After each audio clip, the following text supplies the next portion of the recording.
in the upcoming midterms is real. President Trump keeps calling it a hoax. There's plenty of evidence of collusion or conspiracy in plain sight. The hoax is the idea that the Trump campaign was the beneficiary of a concerted effort to affect the 2016 election. Twitter slams on the brakes after suspending the account of conservative commentator Candace Owens. Twitter apologized to Candace Owens, saying that the lockout was just an error. It doesn't seem logical that when they come up with a new algorithm, it only seems to affect Republican conservatives. The surprise of a lifetime for a Massachusetts police officer making his final radio call after 32 years of service. The voice on the other end is son. It is my honor to acknowledge this Code 5, to set free a man who has sacrificed so much of his time for all of us.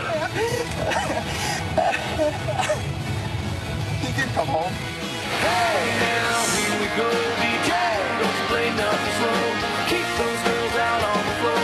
Gotta make them wanna come back for more than hair. It's a Monday morning. It is August 6th. And everyone here is talking about how hot it was here in New York over the weekend. I actually went home, so I don't know. Was that true? I would say, yeah. Down south, it was really it's cold. It's always hot in August. That's just a given.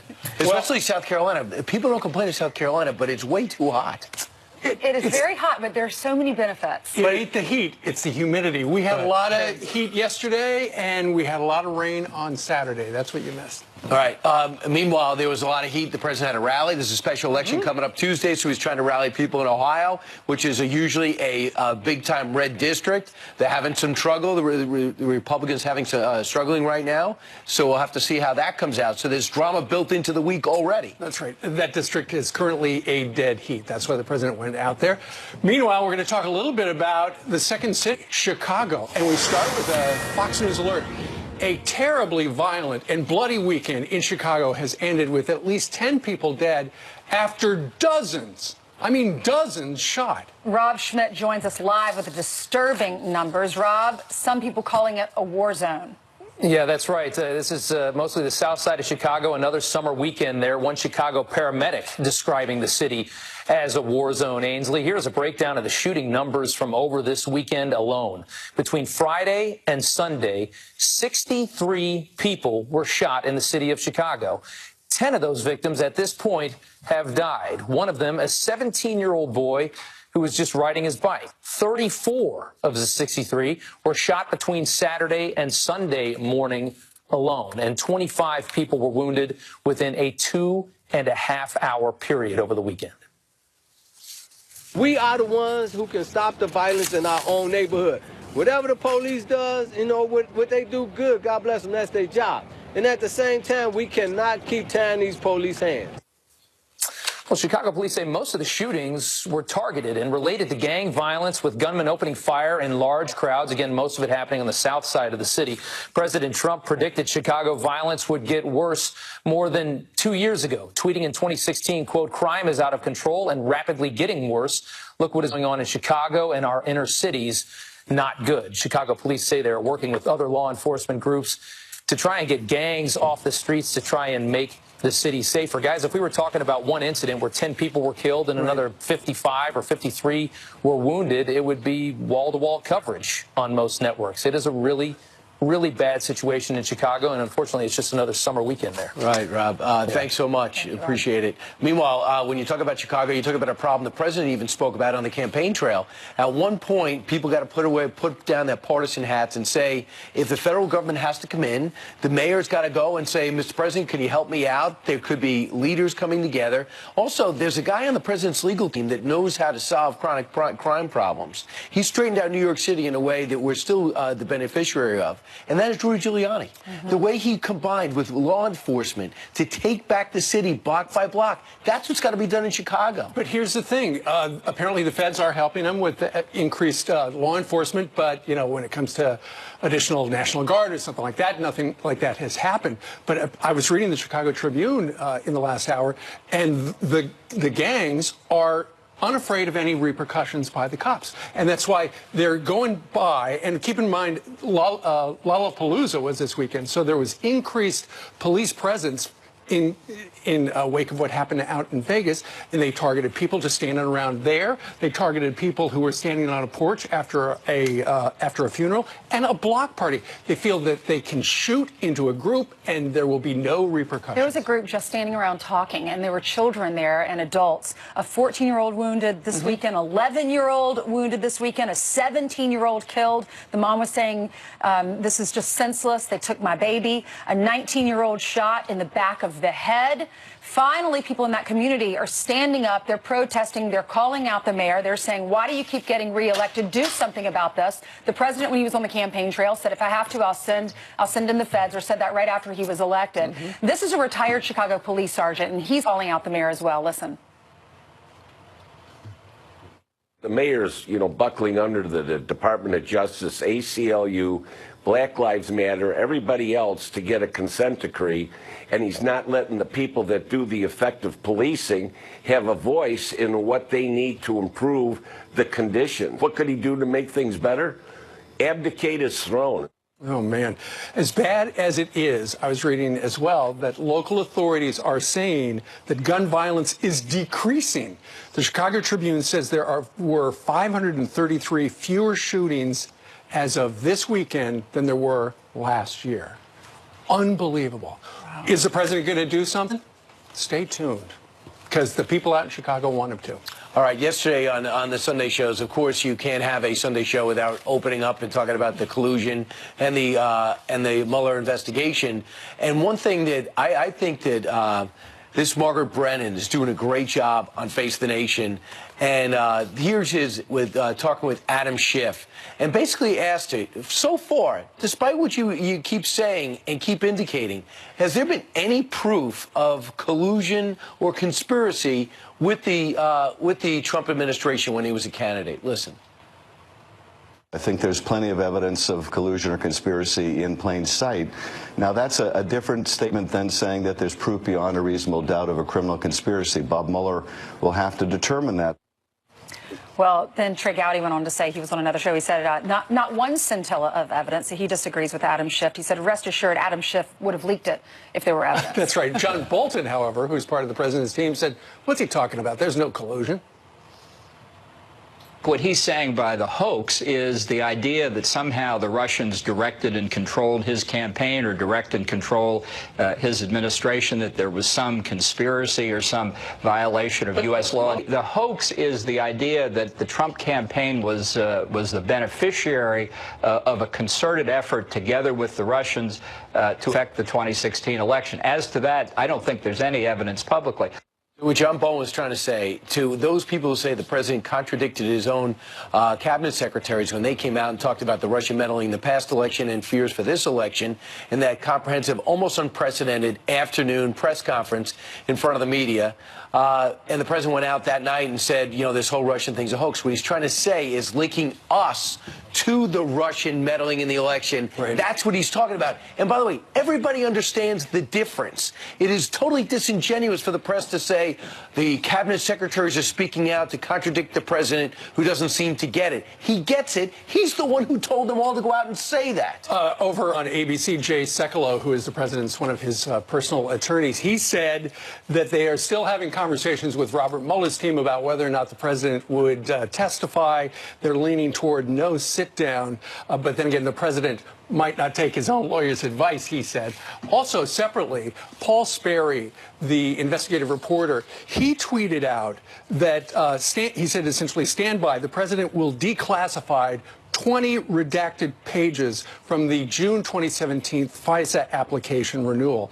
And what's interesting about that is if it comes out and it is revealed that the FISA application was essentially based on something that was made up, then if the president then is right about that time deciding whether or not to sit down with Robert Mueller, he would have an absolute great opportunity to say, look, I'm not going to sit down with Robert Mueller. Look at the investigation. It was based on, according to the FISA application, a lie. So I'm not going to testify. On the dossier, Rudy Giuliani said that they will decide by Saturday if they're going to allow the president, or if the president's going to sit down with Robert Mueller.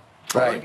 And I would just say, on top of all this, if Robert Mueller ever wanted to be, at least appear as balanced in this investigation, he would be just as fervent in his mission to find out what went wrong on the Democratic side, on all the links that are out there from Peter Strzok on down and what was going on with the dossier. He could actually quiet down his critics on the right by legitimately pursuing that angle. Then everyone would sit back, but there's a sense that he just has no interest in what happened over here, only what happened over here. But because there are no real leaks from the Mueller team, we don't know whether or not they're looking into that. They could actually be looking into that right now. But, I mean, number one, does it interest you that Carter Page has not been brought in to speak to the Mueller team?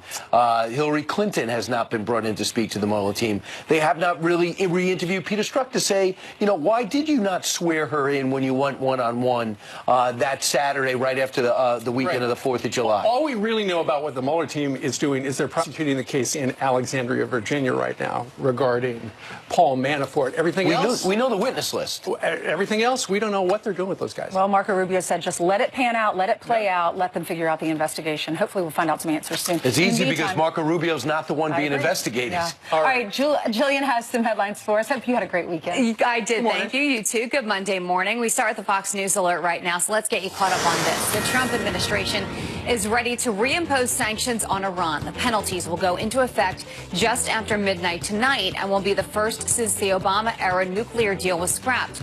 President Trump says he's willing to meet with Iranian President Hassan Rouhani to lay groundwork for a better nuclear deal. The sanctions come as the value of the Iranian rial, which is their currency, is at a record low. Another Fox News alert now. 6 people are arrested in Venezuela after an alleged drone attack on President Maduro. New video has emerged of what Maduro calls an assassination attempt.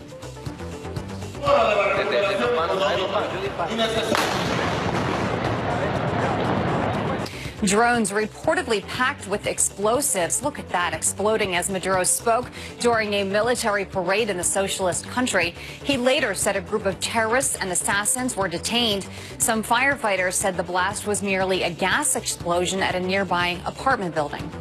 5 people are dead after a plane crashes in California in a mall parking lot. A dash cam video showing the moments the small plane heading to the John Wayne Airport southeast of Los Angeles came spiraling down. The pilot declared an emergency just before the crash. Everyone on board was killed. No one on the ground was hurt. The cause is being investigated. Charlotte Rae, the actress best known as the beloved Mrs. Garrett on the hit sitcom The Facts of Life, has died. I gotta get going. I gotta make the bed, vacuum the rug, do the laundry, scrub the floors, clean the windows. Everything's gotta be perfect. The 2-time Tony nominee and Emmy nominee first played the role on Different Strokes in 1978. Her cause of death not yet released, but in April of last year, Rae revealed she was diagnosed with bone cancer. Her family says she died peacefully in her Los Angeles home. Charlotte Rae was 92. Send it back to you. And she left us laughing. Yeah, we grew up with her. Yep. Great. Gosh, she was so sweet and loving on that show. Anyway. All right, thank you very much, Shirley. Meanwhile, straight ahead, could there be a big break in the search for Molly Tibbetts out in Iowa? What about that hog farmer? Ted Williams spoke to him, and he joins us live with brand new information from Iowa next. Yeah, we have exclusive information here at Fox. And remember when actor Peter Fonda called for Barron Trump to be put in a cage? This morning, he's got another idea, voter fraud to get Democrats elected. He's a genius.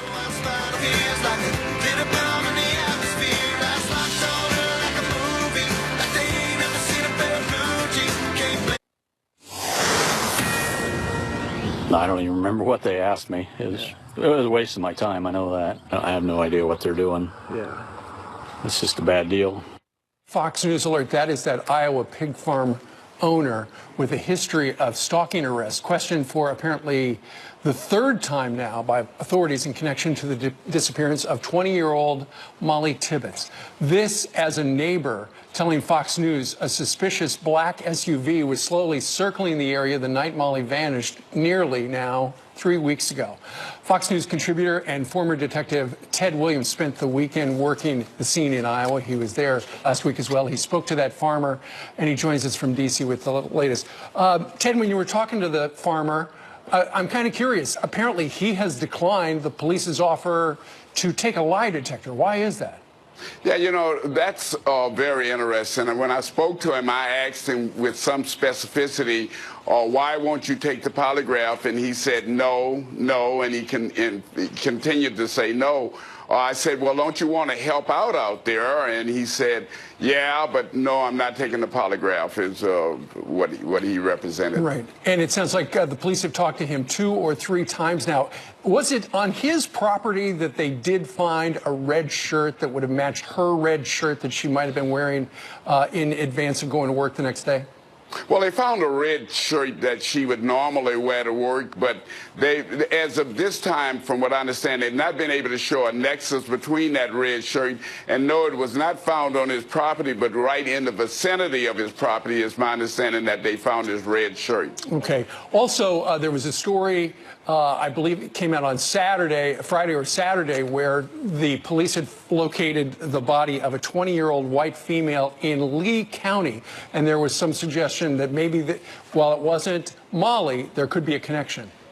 Yeah, this is very scary. I'm hoping that the authorities will come out today and tell us the manner and the cause of death of the person that they found in Lee County that was around the age of Molly, because one of the big questions out there is there a serial killer? Why are young people out there dying? And quite naturally, the community, the nerves of that community is already up, and so they want to know also the manner and the cause of death of the young lady that they unfortunately found out there in Lee County. Well, there is now, I believe the reward is north of $250,000, so perhaps somebody who knows something will call the sheriff's office. By the way, if anybody has any information, the sheriff's office, and the number to call is 641-623-5679.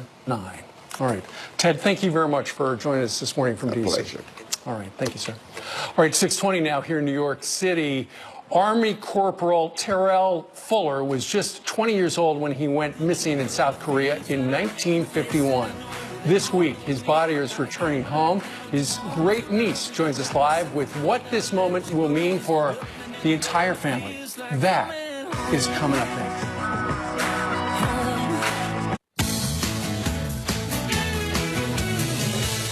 Good morning to you and welcome back. Time for some quick headlines. The man arrested for threatening Congressman Steve Scalise had a stockpile of ammunition. Police say he also had materials and instructions to build bombs.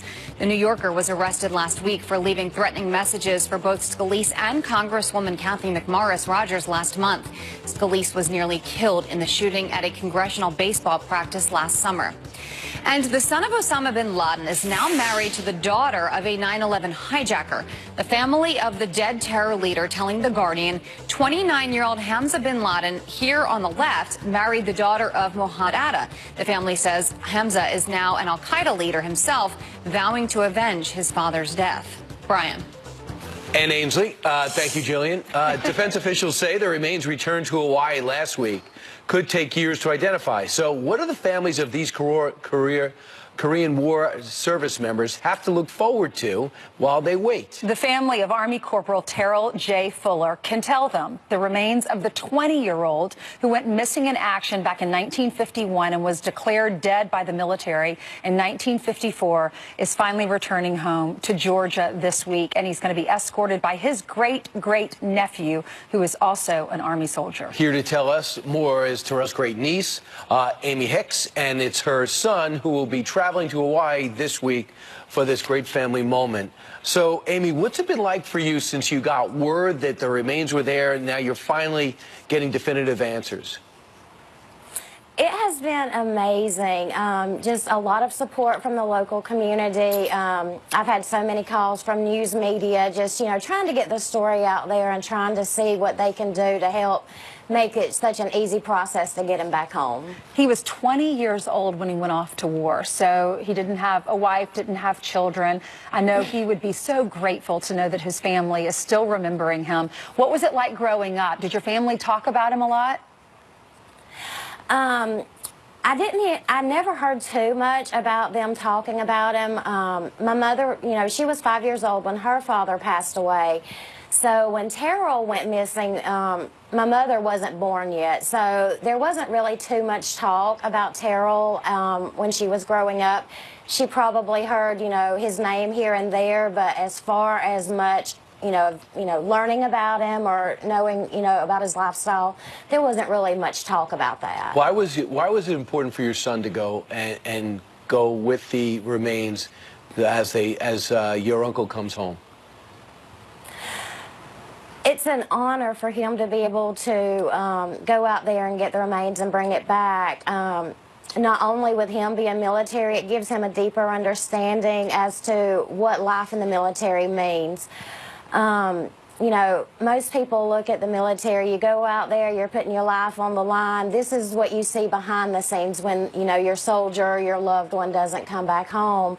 And he's actually getting to fit into the scenario of what it would be like if something like that was to happen, you know, somewhere else. Amy, it was very important to us as a channel to cover the remains that were recently brought back, those 55 boxes, because we want to help these families get reconnected to their loved ones and people who made the ultimate sacrifice for us.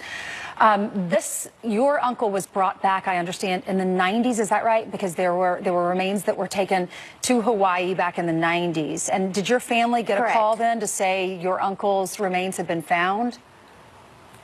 There was no calls made back in the 1990s. They were not sure of who all the boxes contained back then. They had to go in, they had to find DNA testing, they had to, you know, get all kinds of DNA strings from different families to be able to locate this.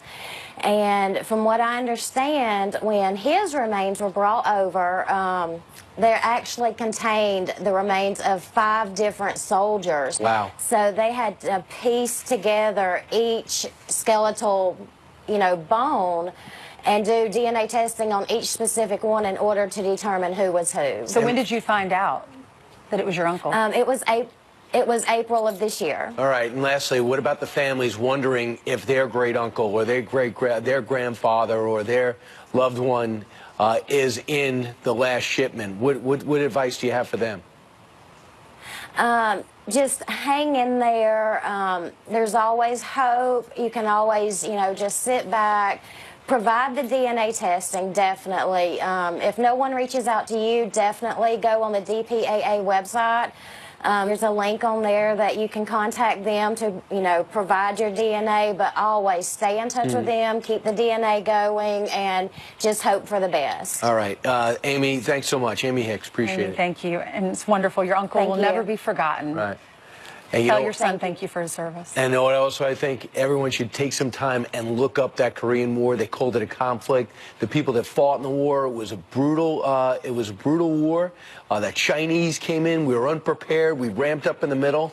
And no one ever really gives these veterans the credit they deserve for fighting in that war. And hopefully these Korean War vets will get their time in the spotlight that never came their way. Brian, almost 7,700 remains of Americans are still missing to this day. And the North Koreans have it. Hopefully they'll let us go retrieve it in areas in which they have not gone yet. All right, in other news, 10 killed, 63 shot in Chicago over the weekend alone. And here is a message from one Democrat. We have to make sure that President Trump recognized that not everyone believes that Chicago is a Trump-free zone. That man, Chicago State Democratic Representative LaShawn Ford, joins us live next. And a little bit of quiz here. Where would you rather be, a metal concert or a nursing home? Meet the 2 guys who broke out to rock out.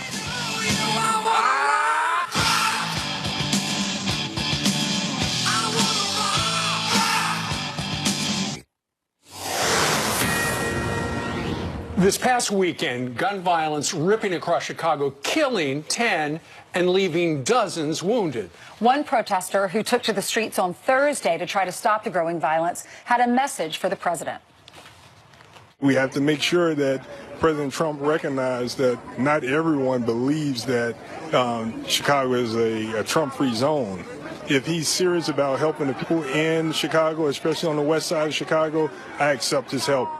Wow. Joining us right now to discuss the city, the crisis that it's in, and the carnage that's happening is Democratic Illinois State Representative LaShawn Ford. LaShawn, thanks so much for joining us. I appreciate it. We saw you on the street there. What could you expect, or what do you hope the president does? Well, first of all, thank you for having me, and I'm so happy to be working with your contributor, Gianna Caldwell, who's from Chicago. As a Democrat, I come here today calling on the president. He said he wanted to help people in Chicago. I accept that help. That's number one. We have to receive the help from the president of the United States. Illinois is one of the states that sends billions of dollars to the federal government, and the taxpayers of Illinois help now. As a Democrat from Chicago, we are in a state of emergency in Chicago. Over 1,700 people have been shot since the beginning of the year. And this weekend, you guys have noted that 63, but of the 63, 3 of those people were shot right steps from my church on the west side of Chicago. One shot dead in the head, and also we had 2 others critically wounded. Right steps from my church, St. Martin de Porres, on the west side of Chicago. Terrible. Hey, LaShawn, I know that part of the rally that Gianna went to on Thursday was to try to embarrass the Mayor Rahm Emanuel, to get him to do something. The Chicago Police Department, you say, is not trusted by the people. Explain that. Well, it's clear that the Chicago Police Department is not trusted with the mass genocide that's happening on the streets of Chicago. You can't get the cooperation with the citizens in the community to help solve the crimes. Chicago right now have more unsolved crimes than they do solved crimes. And so what we have to do is make sure that there's some trust between the Chicago police and the community. How do you do that? Happening. How do you do that? You have to be fair, you have to be honest, and you have to make sure that you're respecting the people that you patrol. I represent a community on the west side that the government allows drugs and gangs to dominate those communities, where senior citizens and children are hostage. They're held hostage in their homes, they're held hostage in their community, and they can't enjoy the liberties that are afforded to them by everyone else, and that's unacceptable. Yeah. And we need the president's help in Chicago because we pay taxes, we send federal money. Illinois is one of the states that sends you guys certainly are taxed. Yes. Yeah, LaShawn. So I know that America, we go on the international community and we help some of the communities that are the most violent.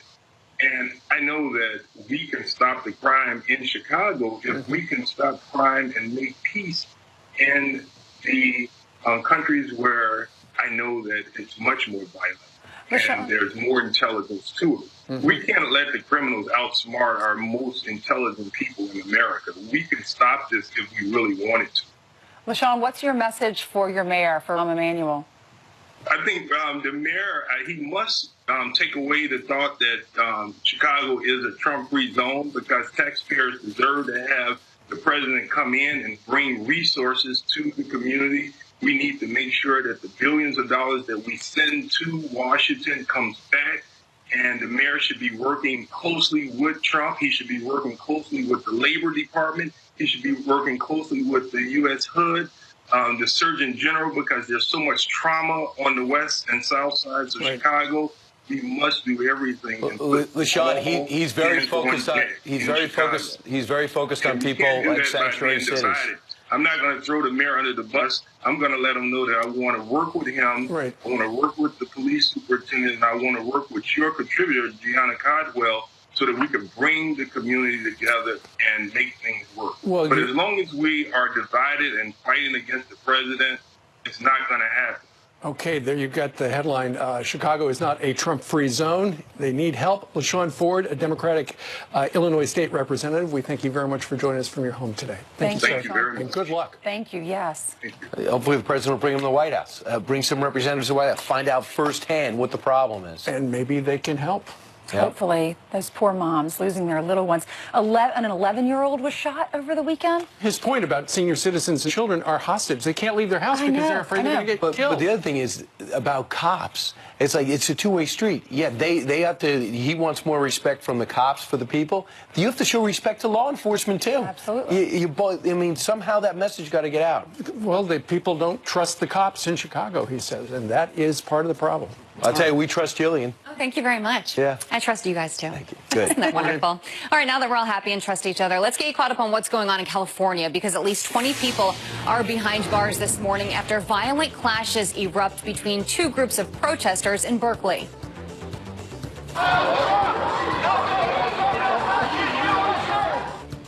As you can see, police erupting in riot gear as the far-right No to Marxism rally was countered by the far left Stop the Hate rally. Dozens of weapons, including rocks and poles, were confiscated. 3 people suffered injuries after some type of explosives were thrown. No officers were hurt. Remember when actor Peter Fonda tweeted about putting President Trump's son, Barron, in a cage? Well, now he's back for his second act, and this time he wants Democrats to commit voter fraud to win the midterms. Fonda tweeting in part, quote, "If you have a millennial in your family, take their early ballots, fill them out and mail them in, or take the ballot to the voting place and give it to the officials. No more worrying." Many users quickly pointing out that is a felony. A back-to-school event meant to promote peace turns violent in a heartbeat.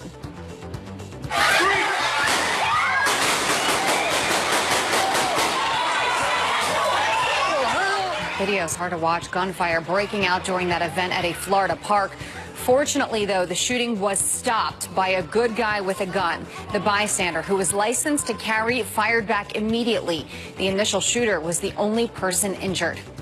2 elderly men escape a nursing home to attend the world's biggest heavy metal festival. You can't make this up. The nursing home in Germany raising a red flag when they couldn't find them. It wasn't until 3 a.m. when police found the duo at the Wacken Open Air Festival. They say the men were disoriented and dazed. The pair, who did not want to leave, were eventually persuaded to head home in a taxi, escorted by a cop car. So look at your headlines, and I guess I just hope they had a good time. I mean, they're safe, you know, all's well that ends well, so maybe they had some fun. If they're going to make a break, that's where they're heading. Now we know. The heavy metal concert. Yep. That Brian just calls metal concerts. Right. I'm in the business, so that's where He shortens it. Right. I get Rolling Stone magazine. What is another metal magazine? Isn't there another? You're the expert. Right. Yeah. A metal magazine. See, If you're in Twisted Sister, please call. I'd like to know what magazines you get. Straight ahead, coming up. One bookstore cashier, tour guide, and diversity peer leader. One school is hiring students to fight social injustice on campus. Wait until you hear how much that job pays.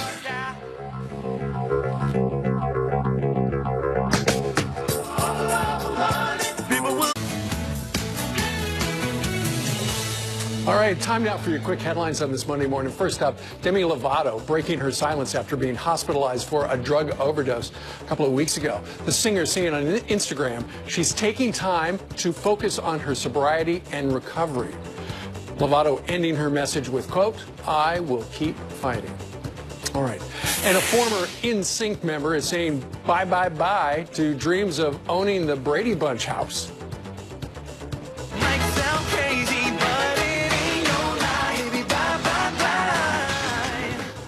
Yeah, Lance Bass isn't going to buy it. He says a Hollywood studio outbid him, even though he claims he was told he won. Winning bid has not been revealed. The exteriors of the house were used in nearly every episode of the Brady Bunch that ran from 1969 to 1974. That is the real interior, not seen on TV. Wow, that's pretty. That's a pretty room. Give it to Lance. He wants it. Somebody else bought it. Sorry, Ainsley. That's so cool. All right, Brian, over to you.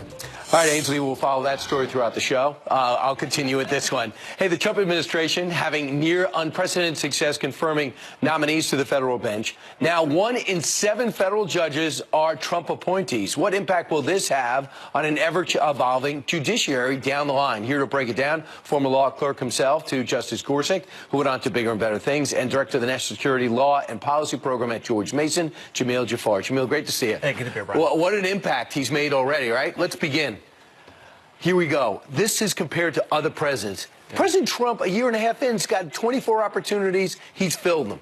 It's really unbelievable. I mean, that's an average of 17 a year. What that means is that by the time he finishes his first term in office, he'll have as many as President Obama in 2 terms, almost double. Right, and this is all just about opportunity. They just coincidence. They happen to be open at this time. But then you got to get them confirmed. The Democrats have been delaying, but they can't deny. That's right, and Mitch McConnell's done a really good job. Chuck Grassie's really kicking butt out there, and they're pushing this ball forward. But the president's really got the responsibility. He's nominated these folks, got great nominees, and they're real rock stars, and they're able to get through the Senate and make it to the judiciary. So what does it mean in terms of a ratio? 1 in 7 of the these judges in the circuit court will be Trump appointees. Yeah. Well, look, this is really important. It's all about the stability and the rule of law here. Average Americans will know how the law is going to be for them because they have judges who interpret the law in line with what Congress and the president wrote, not with what they want the law to be. So that's the big worry. That's what Democrats feel as though there is sometimes Republicans accuse Democrats of legislating from the bench, and in theory, Republicans don't do that. Well, exactly. You know, Justice Gorsuch said, you know, judges need to know that they wear robes, not capes. It's a good line, by the way. Did you give it to him? Nope, that was his. Okay, good. Trump's judiciary legacy so far, the average age of he or she, 49 years old. Yeah. I mean, look, this is a young judiciary. They're on the bench for life. So these folks are going to be there a long time. People like Britt Grant on the 11th Circuit, Mike Scudder on the 7th Circuit, Andy Oldham on the 5th Circuit. These are all very young nominees under the age of 50, you know, up there for a long time. And now here are the ones in the bullpen right now, waiting for their time for confirmation, which Senator Schumer's holding out. You got 10. Well, look, the Democrats are holding them up on the floor. They're making the Republicans run the entire 30-hour post-cloture clock. It's really unfortunate because you've got a huge lineup of nominees, not just judicial nominees, but tons of Trump nominees just stacked up behind these. But Mitch McConnell's doing the right thing and getting these lifetime appointments on the bench. Right, and the whole thing is, which is ironic, is that they have to work in August because Mitch McConnell's saying because you keep delaying, I'm going to make you work in August. Last year there was a big deal to stop the bottleneck. I'm wondering if there might be a big deal now. Well, one can only hope. Obviously, members of Congress want to get out of town, back to their districts for the elections. But at the end of the day, they've got to get the nominees through because these are really important judicial appointments all the way for life. And you got to get to George Mason because school's going to start soon. Exactly. Jim Hill, thanks so much. Thanks so much, Brian. All right, coming up straight ahead, President Trump warning the Democrats that there'll be a blue wave. Yeah, but he believes that blue wave will be crashing. If the Democrats get in, they're going to raise your taxes. You're going to have crime all over the place. So why would that be a blue wave? I think it could be a red wave.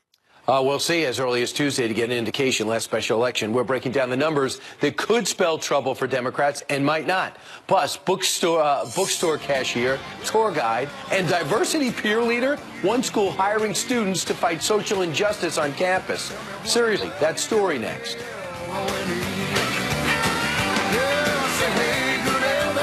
Fight social injustices on campus. The program, the Diversity Peer Leaders Project, it's hosted by the UCLA Intergroup Relations Program. The group set of the program, DPLS, facilitate small group dialogues between students on divisive issues that really matter to campus climate, issues like race relations, cross-cultural communications, and more.